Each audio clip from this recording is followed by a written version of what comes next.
നമ്മുടെ ഭാരതത്തെ അസൂയയോടെ നോക്കിക്കാണുകയാണ് അമേരിക്ക ഉൾപ്പെടെയുള്ള ലോകരാജ്യങ്ങൾ. പ്രവചനങ്ങൾ കാറ്റിൽ പറത്തിക്കൊണ്ടാണ് ഇന്ത്യയുടെ GDP വളർച്ച.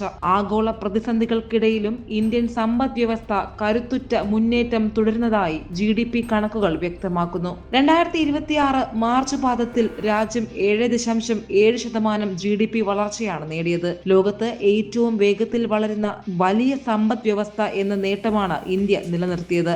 US, ചൈന ഉൾപ്പെടെയുള്ള രാജ്യങ്ങളുടെ കഴിഞ്ഞ പാദത്തിലെ വളർച്ചാ നിരക്ക് ഇന്ത്യയേക്കാൾ വളരെയധികം കുറവാണ്. ആഗോള ആഭ്യന്തര വെല്ലുവിളികൾക്കിടയിലും ഇന്ത്യൻ സമ്പദ് വ്യവസ്ഥയിൽ സ്ഥിരത നിലനിന്നുവെന്ന് മാത്രമല്ല, വളർച്ച നേടുകയും ചെയ്തു. സാമ്പത്തിക വിദഗ്ധരും കേന്ദ്രവും പോലും കണക്കാക്കിയതിനേക്കാൾ ഉയർന്ന നേട്ടമാണ് ഇത്തവണ കൈവരിച്ചത്. ലോകമെമ്പാടും സാമ്പത്തിക അനിശ്ചിതത്വങ്ങളും യുദ്ധപ്രതിസന്ധികളും കനത്ത ഇന്ധനവിലയും നിലനിൽക്കുമ്പോഴും ഇന്ത്യയുടെ സമ്പദ് വ്യവസ്ഥയ്ക്ക് വൻ കുതിച്ചുചാട്ടമാണ് ഉണ്ടായിരിക്കുന്നത്.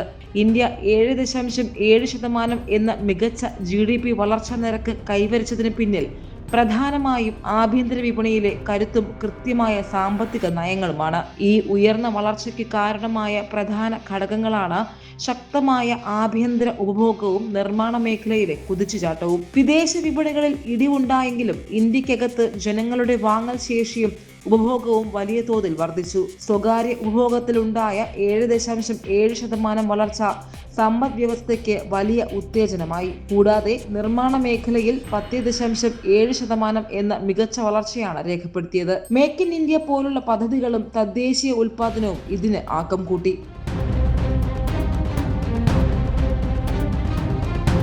ചുരുക്കത്തിൽ പറഞ്ഞാൽ, പശ്ചിമേഷ്യൻ പ്രതിസന്ധികൾ പോലുള്ള ആഗോള വെല്ലുവിളികൾക്കിടയിലും ശക്തമായ ആഭ്യന്തര ആവശ്യകതയും വ്യവസായ സേവന മേഖലകളുടെ മികച്ച പ്രകടനവുമാണ് ഇന്ത്യയെ ലോകത്തിലെ തന്നെ ഏറ്റവും വേഗത്തിൽ വളരുന്ന വലിയ സമ്പദ് വ്യവസ്ഥയായി നിലനിർത്തിയത്. ഇതാണ് അമേരിക്കയും ചൈനയും ഉൾപ്പെടെയുള്ള ലോകരാജ്യങ്ങളെപ്പോലും ഞെട്ടിച്ചിരിക്കുന്നത്.